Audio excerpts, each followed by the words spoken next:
Bonjour. Bonjour. Dans le constat précédent, discernement, on a évoqué l'hindouisme et le fait que les hindous n'avaient pas de religion, mais la connaissance de principes auxquels ils se référaient. Alors ma question est, pourquoi l'hindou n'a pas de religion? Parce qu'aucun prophète ne leur a été envoyé? Ça n'a rien à voir avec ça. On en a déjà parlé suffisamment. Oui, mais c'est pas clair. Ben alors, pourtant, je dis, la religion est un aspect de la tradition. Voilà. Donc, il y a un aspect qui est d'une très grande importance et qui se suffit à lui-même pour quelqu'un qui se plonge là-dedans. Et je veux dire, ça s'adresse à l'aspect sentimental de l'homme, c'est-à-dire donc à ce qu'il ressent, aux sensations. Voilà. Alors que une tradition qui est purement métaphysique, ça s'adresse à une autre histoire, dans le sens que c'est une connaissance. Voilà. On réalise. Alors après la connaissance, par exemple, c'est là où tu vois la compréhension des choses. Par exemple, on en a parlé déjà passablement une moult fois de cet aspect des choses. Alors il y a une compréhension sur le moment. Mais cette compréhension, elle doit pénétrer jusqu'à une réalisation des choses. La réalisation, c'est quoi? C'est réaliser une connaissance. C'est pas rien que la répertorier. Alors, de but en blanc comme ça, on répertorie une chose. Il y a une résonance qui est juste. Donc, on entend les choses.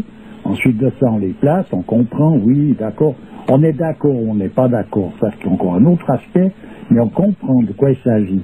Mais on comprend, il y a le degré de compréhension, c'est après un degré de pénétration. Donc, on peut comprendre une chose, la redire, recomprendre plus loin, redire, recomprendre encore, la méditer, recomprendre encore. Il faut aller jusqu'au fond, jusqu'au cœur. Voilà. C'est la raison pour laquelle, à un moment donné, il faut s'adonner à un peu de concentration, de méditation sur des données qui sont, elles, issues directement d'une connaissance qui vient, elle, des principes métaphysiques. Mais dans la religion, par exemple, il y a tous les rites, etc. Mais est-ce qu'il y a aussi un aspect ésotérique? Mais c'est l'aspect ésotérique, bien sûr. Et je veux dire, dans la religion, c'est pareil, la compréhension de la religion. Donc la croyance, on croit, d'accord, mais de là à être un saint, il y a une limite, il y a encore un chemin à parcourir. Oui. C'est pareil, tu vois, là j'entends au niveau, il y a une analogie là. Alors quelqu'un il croit, bon ben il croit, mais après, quel degré, jusqu'où il croit vraiment, tu vois? Ouais. Ça doit dépasser tout d'un coup, l'homme se fait gagner par cette croyance jusqu'à devenir, en quelque sorte, cet amour en question. Donc là, tout est une question de degré finalement. Ah, bien sûr, parce que là, on est habitué, en tout cas on a été habitué à comprendre mentalement, mais la compréhension mentale, bon, elle a sa raison d'être, mais je veux dire, mais on peut tout comprendre mentalement, puis on n'a rien compris du tout.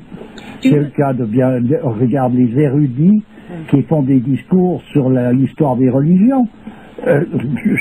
J'entends, ils n'ont rien compris du tout, mais par contre, alors qu'est-ce qu'ils peuvent te déblatérer l'histoire du début jusqu'à la fin avec 36 millions de détails qui n'en finissent plus, mais ils ne savent pas de quoi ils parlent.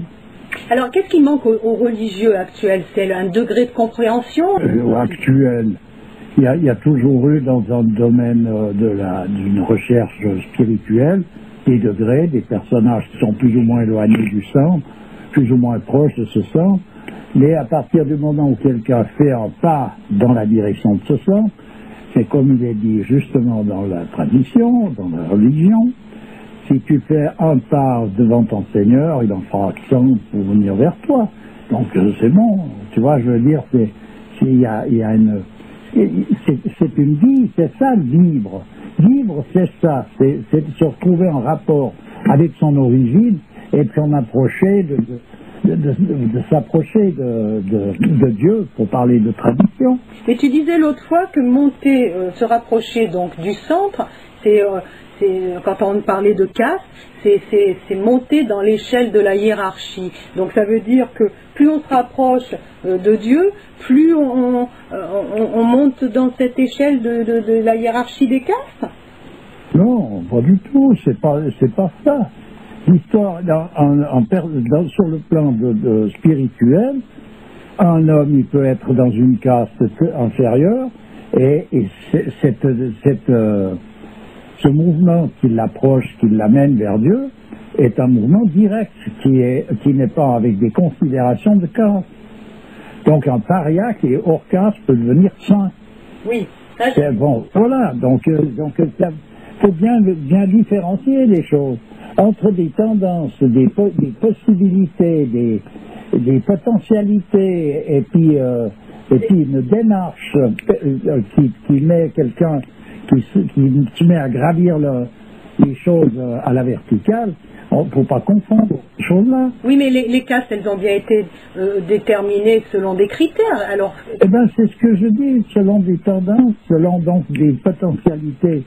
Un personnage, il peut avoir une connaissance pour pouvoir exprimer d'ailleurs les choses, mais ensuite de ça, même pour un brahmane dans la caste de l'Inde, qui pourra être prêtre dans une chapelle là-bas ou quelque chose, il aura un rôle à jouer dans le domaine de la tradition directement.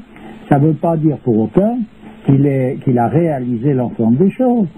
Il faut ensuite de ça qu'il chemine sa disposition jusqu'à toucher en quelque sorte de la réalisation de ça. Donc un brahmane, il faut qu'il devienne brahmane. Voilà. Ouais, d'accord. Et si chaque caste devient réellement fondamentalement la potentialité en question, ils ont rejoint le centre sous une forme différente. Mais les formes sont multiples, le centre il est unique. Sous des formes différentes et à des degrés différents? Oh non, les degrés, c'est autre chose. Tu t'approches, tu es plus ou moins évolué, tu as fait plus ou moins un parcours dans l'approche du centre, bien sûr. Alors, en fait, on peut y aller comme ça. On pourrait comparer comme ça, en fait. Ces castes, c'est ce qu'on considère être injustice dans ce monde, enfin plutôt inégalité dans ce monde, et le fait que chacun puisse atteindre ce centre de la même manière, c'est le chemin qui a été donné à tout homme de rejoindre Dieu. Mais ça c'est évident, non? Si un homme il peut être de n'importe quelle couleur, de n'importe quelle caste, de n'importe quelle époque. C'est à ce niveau-là que nous sommes tous égaux. Bien sûr. Dans l'essentiel. Oui. Et les inégalités, elles sont dans des choses qui sont en fait, contingentes. Oui, mais ça, il me semble que, oui, bien sûr. On voit bien qu'il n'y a pas qu'une chose dans la manifestation, non? Il y a plusieurs choses. Oui. Il y a des animaux, des végétaux, des humains, des styles, des grands, des petits, des noirs. Donc, c'est s'agit d'égalité ou bien d'uniformité. L'uniformisation, ça n'a rien à voir avec l'égalité. Oui, tout à fait. Bon, je reviens à ma question du départ. Pourquoi Dieu n'a pas envoyé un prophète aux hindous? Il a envoyé des prophètes pour envoyer la connaissance. D'ailleurs, le prophète de l'islam, lui, il a été envoyé en amenant aussi non seulement la religion, mais des connaissances. Si on a envoyé des prophètes aux hindous, qu'est-ce qui a fait que ce n'est pas devenu une religion, leur truc, mais qu'ils ont pris plutôt la voie de... C'est pas qu'ils ont pris, le prophète en question n'est pas venu apporter une religion. Il est venu apporter une tradition, comme le prophète de l'islam, Mais dans la tradition de l'islam, il y a un aspect qui est le plus visible, c'est la religion. Ben voilà. C'est-à-dire. D'accord. Donc c'est en fait une volonté divine que ce soit comme ça et pas autrement. Ah ben évidemment. Qu'est-ce que ça pourrait, comment tu aurais pu changer que ça pourrait être autre chose? Ah mais moi je croyais qu'ils avaient délaissé tout un aspect pour ah mais non, ça n'existe pas. Ça existe dans le New Age, où on délaisse tout l'essentiel pour partir dans le décor. Donc Dieu, entre guillemets, à un moment donné, il a pensé que l'homme avait besoin de... Tu sais, là, on rentre dans un domaine où ça ne peut pas faire de parler comme ça, parce que Dieu a pensé que l'homme avait besoin. C'est pas comme ça que ça marche.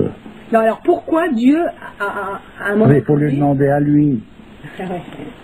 Il faut lui demander à lui. S'il y a une question de cet ordre, il faut lui demander à lui. Non, mais je me pose quand même la question, pourquoi Dieu, à un moment donné, il a envoyé un prophète. Mais pourquoi est-ce qu'il a fait des cerisiers, Dieu? Pourquoi il y a des pommiers? Pourquoi il y a des poules? Des lapins? Ouais, c'est sûr. Etc. Tu vois, c'est indéfinissable au bout d'un moment. J'entends, il y a un nombre indéfini de possibilités. Donc, à un moment donné, il faut qu'elle se passe de cette manière. Puis les choses se font selon sa volonté. Mais ce qu'on peut savoir, c'est ce que représente le caractère religieux ou un caractère purement métaphysique. On peut voir cette différence, sur cette différence qu'il faut s'atteler pour voir bel et bien où est la différence. Après, toutes les autres questions, elles se résorbent. Et dans l'islam, le prophète a apporté des connaissances purement métaphysiques et en même temps aussi une religion. Et il a apporté en plus de ça des lois sociales pour régler le mouvement dans la société aussi. Et dans le christianisme? Le christianisme, en réalité, c'est une voie initiatique, le christianisme. Ensuite de ça est venu se greffer la religion, qui était faite par des personnages compétents d'ailleurs. Ah ben donc c'est bien l'homme qui a créé la religion. C'est plus l'homme, non, parce que ces personnages compétents se sont référés à des connaissances de principe. Tu parles de qui? Tu penses à qui? Ben, je parle des saints, des apôtres. Ah voilà, d'accord.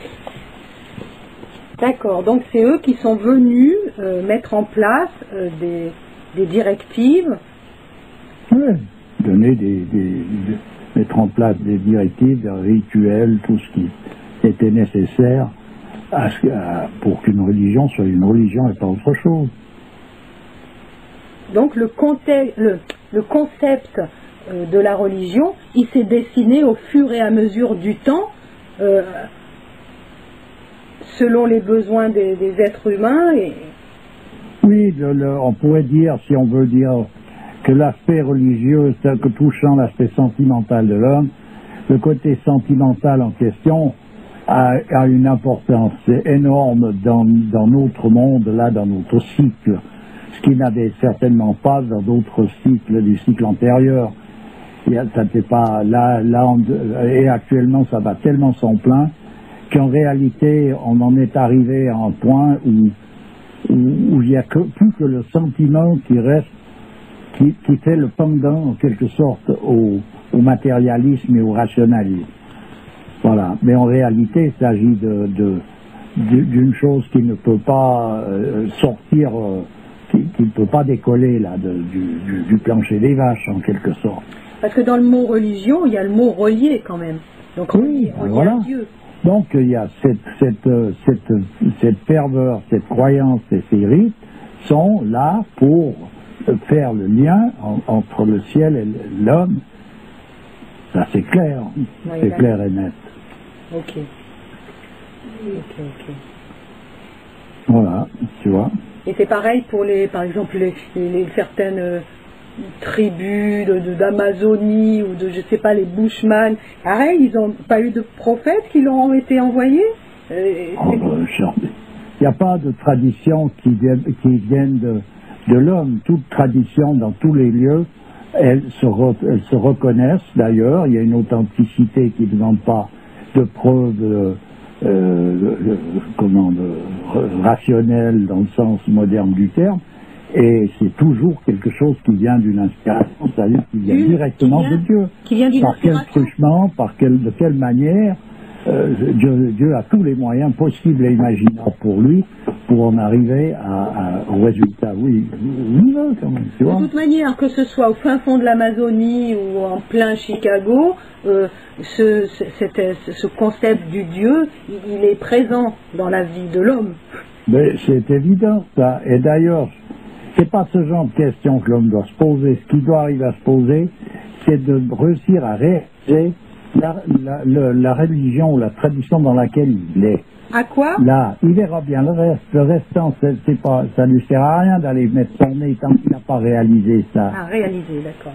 S'il n'a pas compris ce qu'était sa propre religion ou tradition, qu'est-ce qu'il veut se mêler de s'occuper des autres? Ouais. C'est pas possible, tout simplement. Ouais. Savoir si c'est juste, si c'est faux. C'est le truc, ça c'est exactement la perspective des historiens des religions, c'est-à-dire qu'ils ne comprennent rien à la religion, mais ils veulent absolument savoir si ça c'est comme si ça c'est... Mais non. En fait, finalement, Dieu est venu parler la langue qu'on pouvait comprendre à chacun de nous. Bon, ça serait drôle qu'il parle une langue qu'on ne comprenne pas. Voilà. Non, mais je veux dire langue dans le sens... langue dans le sens où on l'entend dans la tradition. Au sens figuré. Voilà, c'est le don des langues. D'accord. Voilà. Ok, bah écoute... Le don des langues, c'est pas de savoir parler l'allemand, le français, l'italien, etc. C'est de savoir parler à chacun à la mesure qui lui convient, qui lui revient. La langue de la vérité? Oui, bon, évidemment. Bon, bah écoute, on va finir là-dessus. Ok. Je te remercie. Ben, toujours avec plaisir. Toujours avec plaisir. Au revoir.